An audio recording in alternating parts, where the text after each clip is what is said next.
Today we're playing with Mica Gloss. There's 18 beautiful pearlescent colors that you can mix and match, and we've not found anything that makes a bad combination. They're absolutely gorgeous. So the way that we get started is I've chosen 3 of the colors. I have purple, rose gold, and gold.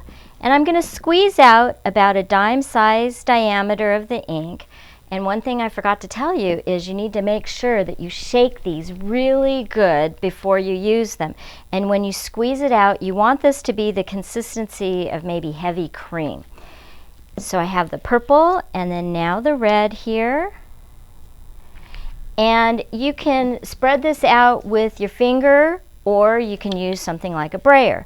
Now I have this brayer here and I'm going to pull the ink right on this beautiful black postcard, this black glossy postcard, and I have a lot of ink on my brayer. And what I'm going to do is I'm going to use that to ink my stamp. But I guess I need a stamp. So there's a whole wall of stamps behind me here. I'm going to go get a stamp. We've got this beautiful tuned flower here I think is going to be nice, and this floral silhouette, and oh, this cute, cute, cute little quilted butterfly. So taking up my tune block here, I'm going to use my brayer and I'm going to ink up the stamp. And I'm just kind of moving it around in a couple different directions, and then we're going to stamp right on my postcard. So just press it straight down, nice and even pressure. And isn't that a great print on the card? You can see how you've got this pearlescent shimmer and how beautiful that combination looks.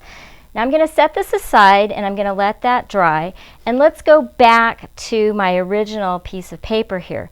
That's pretty inky, but one thing you can do with that, if there's too much ink on there, is you could flip it over and you can lay this on the top of another card and just kind of spread that out with your fingers. And now I have 2 cards. Now there's still a lot of ink on here, and can you believe I can use that as an ink pad as well. So if I take my stamp, and I've got this nice silhouette stamp here, and I tap my stamp onto my paper, I can actually stamp this right onto the card. So take the second image, just ink that up and stamp again. And finally, I'm going to go back to the original image that I used, tap on some more ink, and this time I picked up a little bit of the red on there, and I'm going to stamp the 3rd image. And look at how beautiful that looks right on this black glossy postcard.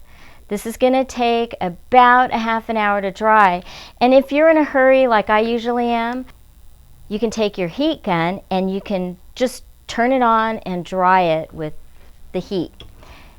Now the 2 cards that I kind of used to start out with, if I don't like the texture on there, I can go back over it with my brayer very carefully, and what that does is that softens the texture right on this postcard.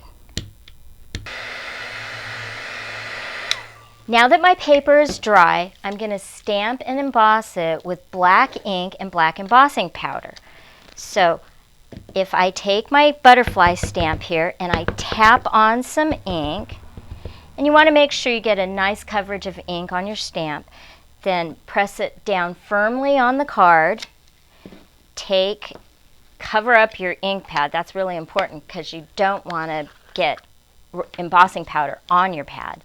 And then dump your powder on there, and then I like to capture it in this little tray, and then just give it a good thunking to tap off the extra embossing powder. Now take your heat gun. Now first thing is you got to cover up your embossing powder, and then take your heat gun and we're going to melt that powder.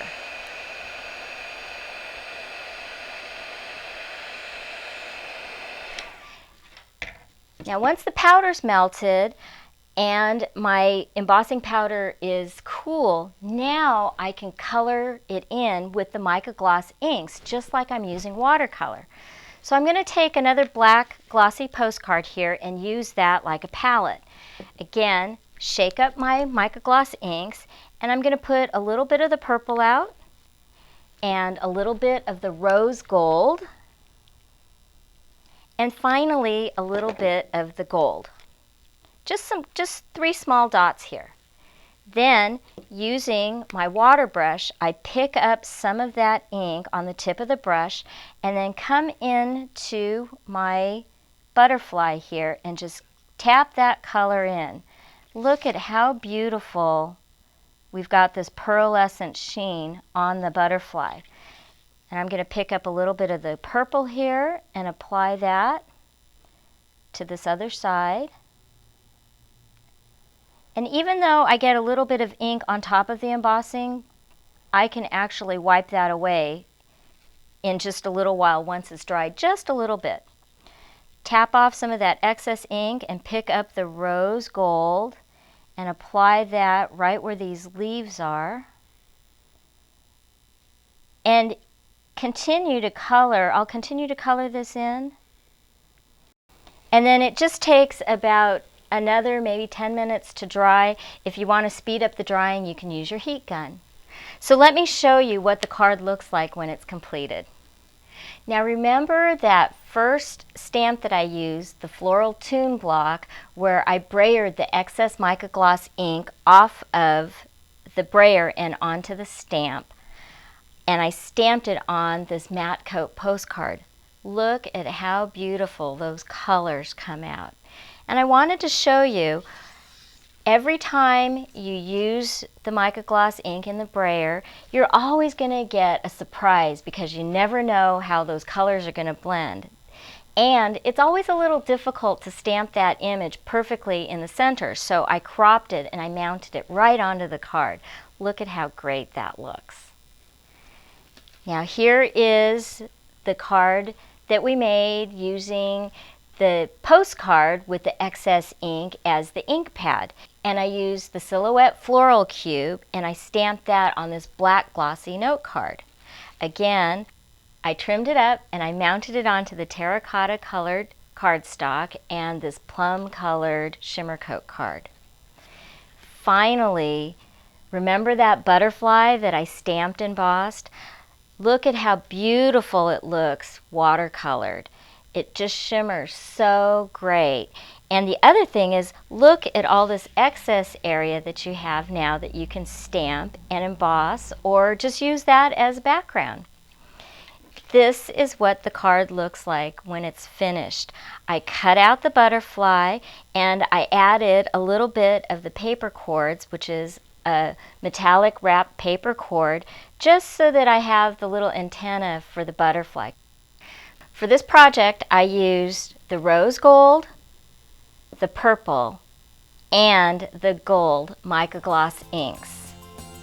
But don't forget, there's another 15 other colors. There's 18 total colors that you can use to create a whole variety and an infinite number of projects.